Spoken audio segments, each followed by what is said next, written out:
Fallout is one of the greatest video game franchises of all time, giving us classics like Fallout 1, 2, 3, New Vegas, Fallout 4, and never mind. But with so many incredible games throughout the years, it begs the question, which one is the best? Now, most people are gonna say that this just comes down to your opinion. Haha, no. You see, with the question like this, there can only be one right answer. And so in today's video, we're going to be getting to the bottom of which Fallout game is truly the best. We are going to be excluding both Fallout 1 and 2 from the conversation because they still follow the 2D turn-based gameplay of the past. And I just don't think it's fair to compare them to the newer ones. And honestly, I don't really think either one would put up a good fight. And if these are your favorite Fallout games, well, you've got some problems. We're just gonna stick to the three main legendary games for this conversation. The way we're gonna be determining which game is truly the greatest will be simple. It's just gonna be scored and ranked on three main factors. Three main factors are gonna be gameplay, story, and the enjoyability of playing the game and doing the quest. We're gonna be using these metrics to score and rank each Fallout game, and the Fallout game with the highest score at the end wins and is declared the best. I would appreciate if you could subscribe to the channel, and let's go. The first game we're going to be looking at today is Fallout 4. Ready to take that first step into a new life? Fallout 4 can sometimes get some slack from the self-proclaimed OGs in the community. Have you ever had sexual relations with any species considered non-human? Well, there was this one really ugly girl in college. I mean, I had to get drunk, and it was a dare, and... Some people don't like the lack of dialogue options and choices this game gives you. Now yes, Fallout 4 does have significantly less dialogue options and in-game choices. However, this is due to the fact that we got voice actors. Who the f*** are you? Eddie, it's me, your old pal, Seamus McFuck yourself. This voice acting added a whole new element to the game and made it way more immersive, since you had to connect with your character a lot more, but at the expense of less dialogue options. The story starts off differently than any other Fallout game, because instead of waking up in a vault or in post-war America, you are actually seeing the world before the bombs drop. You have your own robot helper, a beautiful wife, a beautiful baby boy. Okay, maybe not so beautiful. After filing out some paperwork, you've got to head to Vault 111, which you are cleared for due to your military background. And once you make it to the vault platform, you can actually see the bombs themselves fall as you descend into Vault 111. But we all know that Vault-Tec is evil. They're not actually trying to help us. The experiment for this vault was cryogenic stasis, leaving you and your family frozen, only to wake up 70 years later to a guy kidnapping your baby and shooting your wife in the head.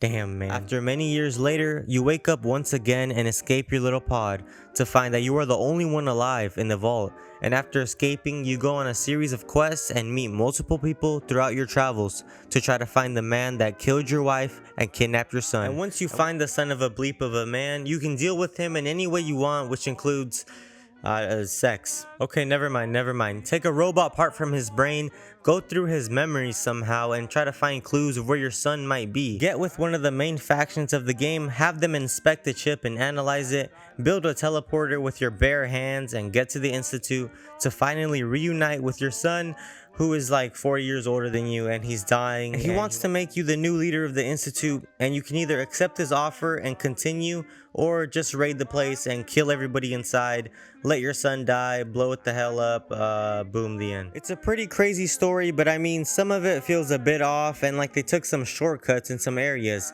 I mean, really, building a teleporter with our bare hands and getting it to teleport us to the exact place, I don't know. I appreciate what they did and how they try to go in a different direction, but it fell short in some ways. However, that's not to say that it's a bad story. It's not a bad. I enjoy it. I think it's good, but compared to some of the other Fallout games, it doesn't go up there as much. However, it's not bad. It's very cool and pretty fun, so I'm going to be giving the story an 8 out of 10. Pretty good, but let's try to see if we can do better. Moving on to where Fallout 4 truly shines, it's its gameplay. With it being a newer game in the series, it's obviously going to have way better graphics and mechanics, but the gunplay has to be the best in the series. I mean, no disrespect, but without VATS in the earlier games, I would be done for. But in Fallout 4, I find myself loving the open world combat and seeing all the different ways I can kill these motherflippin' rad roaches. The weapon variety is amazing with its unique legendary ability system, and the fact that you're able to customize just about every single weapon and piece of armor that you have, it's so amazing. Use the workbench, man. Killing things is so smooth, and I think Fallout 4 has the best gameplay in the series. So Fallout 4's gameplay will be getting a 9.5 out of 10. Pretty amazing. Now just how fun is Fallout 4? Well, it's pretty fun. The gameplay and the amount of things you're able to do is great, but the main thing that holds it back is the lack of options for finishing quests and how to deal with certain situations. However, this game doesn't really let you do a lot of evil things and mostly tries to portray you as either a good guy or a kind of bad guy, but not like an outright monster like you can be in other games. And personally, I don't really like this. I like just absolutely terrifying the entire people of the wasteland, mother flipper. And this is a complaint for a lot of people because it takes away some of the real life decision making that goes into the game. But the open world is pretty cool and you can actually find and visit a lot of things. Even things like the glowing sea that are just flipping huge and so much to explore. There are also some pretty amazing side quests, I think, as well. Fallout 4 has some pretty great companions too, but to be fair, so do all the other Fallout games. And there are some pretty interesting people out there too. What's with all the bodies? We do have a lot of satisfied customers, don't we? They almost never leave. So for all those reasons, I'm going to be giving the enjoyability an 8.5 out of 10, giving Fallout 4 an overall rating of 8.8 out of 10. Pretty good, but let's see if we can try to do better. Fallout 3 starts with you being born in what is seemingly a vault, and the game takes you through multiple stages of life, from being a toddler and baby and annoying your dad, to being a kid at a birthday party shooting people over cinnamon rolls, to being 16 years old and having your crush Amada and taking the GOAT test. And this is all fine and dandy until your love, Amada, one day wakes you up to everybody in a panic because your own father has escaped and opened the vault door, which they say has not been opened in centuries in Vault 111. The Overseer has already killed your father's friend for this, and who knows what he's planning to do to you, so you have to follow your father's footsteps and get out of there. Smell that capital wasteland air, baby. Heading to the nearby town of Megaton, we try to find some information on where our dad went. And this is starting to sound like my real life. You get pointed into the direction of Galaxy News Radio. Meet some people on Power Armor on your way in, then talk to the main man himself, 3Dog. / Snoop Dogg, I guess. He tells us to go to Rivet City and meet a scientist called Madison Lee who worked with your father on a thing called Project Purity, which is a machine that will provide and purify clean water for everybody. But that's enough. Let's just go find our dad already. We find that he's trapped in some vault. And we discover that all these people in the pods, including ourselves and our father, are trapped in a simulation led by some 60-year-old guy who pretends to be a little girl. He has us do some favors for him in order to get both ourselves and our dad's freedom from the simulation, and you can actually end this simulation, all the poor souls suffering, but we're not going to do that. Who do you think I am? We can finally talk to our dad, but he doesn't seem so proud of us. Megaton destroyed? You? You didn't have anything to do with that, did you? I raised you to be better than that. Better than the wastes. We'll talk more about this later. He has us help him in continuing his journey in order to finish Project Purity, which includes retrieving the Gek from Vault 87 that is filled with super mutants and people that were experimented on by Vault-Tec and turned into horrible creatures. However, as we get deeper into the vault, we realize that we might not be able to get the Gek due to the radiation levels, but luckily we meet our super mutant friend who will get it for us, Fox, cause he's our dog. Just make sure you don't activate the Gek. Anyways, we got our new companion, we got the Gek, we're ready to finish Project Purity forever, get it done, and then we get concussed by some people in the face and get kidnapped by the Enclave, who also want the Gek. However, we are of course gonna escape, and the Brotherhood of Steel helps us defeat them, and we are able to make it a Project Purity. I forgot to mention our dad died, but anyways, we are finally gonna finish this. Project Purity will be complete. But there's one more thing. You see, only one of us can go in and enter the code for Project Purity. That is because the radiation levels are too much. Whoever does it is not coming back out. But I'm not sacrificing myself, you go do it. You can't do this! Give me the code!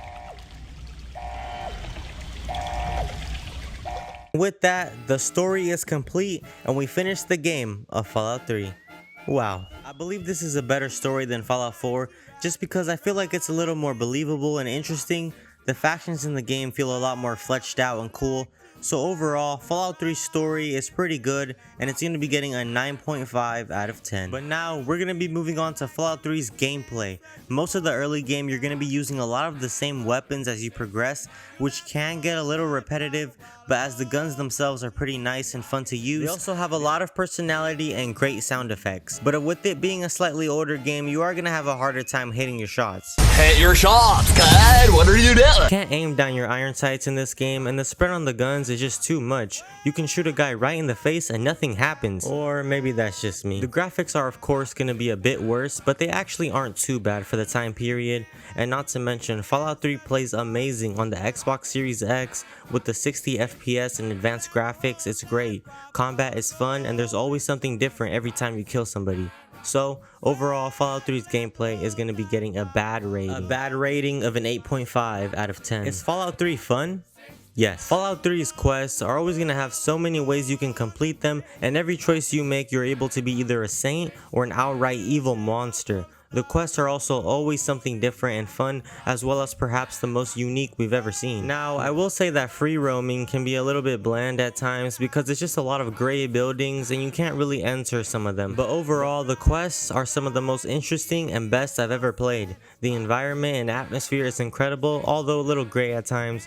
So I'm going to be giving the enjoyability on Fallout 3 a 9.5. And that is going to be giving Fallout 3 an overall rating of a 9.4 out of 10. Pretty incredible, but there is still one more game. Fallout New Vegas starts with you getting shot in the head by some guy in a checkered suit, but you somehow survive and get dug up by some robot while getting treatment by a doctor. You then go outside to find your good old city of Goodsprings, kill everybody in the town and take over, save everybody against some powder gangers, then move on to the town of Nipton. Upon arriving, everything is on fire and there's people being crucified. And moving closer, we get to see the people that did this, the Legion themselves, led by the mighty Caesar. This is the first time that we meet them in the game, and right now there's a guy named Gabin here. I killed somebody named Vulpes Incida on the way here. I don't know if that's relevant, but head on down into the New Vegas Strip and into the Lucky 38 Casino, which no one has ever entered inside before. But you see, you were actually a courier who had something called the Platinum Chip, and apparently it's like the most important thing ever. So this guy, Mr. House, who lives on a TV, tells you that you need to go get it.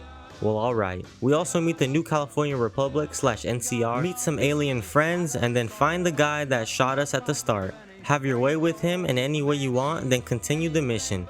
We meet the Brotherhood of Steel, who are pretty lame in this game. The Boomers, who use nukes to any newcomers that try to get into their facility. Then there's the Great Khans, and of course, the Legion themselves, led by the man, the mighty Caesar, or Kaiser, I don't know. But there's also Yes Man, who we meet in Benny's basement, who just says yes to everything we do. Instead of helping a certain faction go to war and win it, we're just gonna do this ourselves and become the king of the Mojave. Let's start by killing every single boomer that walks alive, including the children. Enter some codes to blow up the Brotherhood of Steel bunker and kill everyone that lives in there. Blow up a plane and assassinate the NCR president. Convince the Great Khans that they're useless, then silently kill Papa Khan in order to become the Great Khan's leader yourself, because you want to do that. Assassinate Mr. House's old and ugly ass, because he says that we're doing bad for New Vegas by doing this.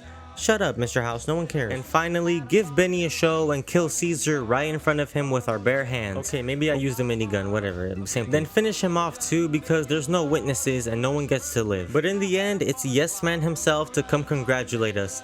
We did it and everyone's dead. We are the king of the Mojave Wasteland. Wow. Now of course, there's much more to the story than that, but just to keep it short and simple, that's what we chose to do. The New Vegas story is incredible, with so many different options and factions to go with. Not to mention all the little gangs and casinos that we didn't even mention. The amount of ways you can go in any given quest is incredible. There's just not much missing from the New Vegas storyline, and whichever way you decide to go, it's gonna be fun. Go with Yes Man, he's the best. So for all those reasons, the Fallout New Vegas storyline will be getting a 9.5 out of 10. You can actually, to the Fallout New Vegas gameplay, you can actually aim down the sights in this game.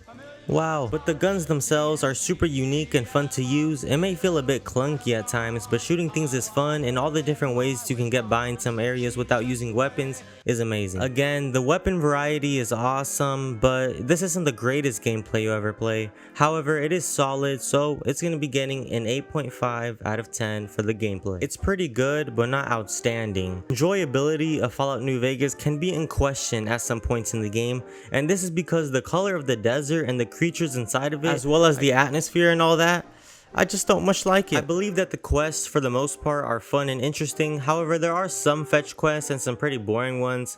Also, there's a lot of times where the game just feels really slow, like you gotta go to this point over there, then go back to that guy to tell the guy what the other guy said, then tell him what the other guy did, then you tell him what you get the point. Because there are a few things that hold the game back, the enjoyability is going to be getting a 9 out of 10, and this is going to be giving Fallout New Vegas an official rating of 9.1 out of 10. And what this means, ladies and gentlemen, is that out of all the Fallout games we ranked here today, Fallout 3 is the winner and has the highest score, making it the greatest Fallout of all time. Fallout 3 is your winner, man. Wow, what a video. Let me know, do you guys agree with my scoring and ranking? And what do you think is the best Fallout? Did I get it right or wrong? Let me know what you guys think in the comment section, and please subscribe to the channel if you enjoyed this. We do the most interesting topics and videos every single time, so I would appreciate if you subscribe to the channel and stuck around. Thank you guys for watching, and have a great day. And love is love, and hate is hate. To die is an awesome adventure, and I can hardly wait. Earth is a prison, I need a great escape. You know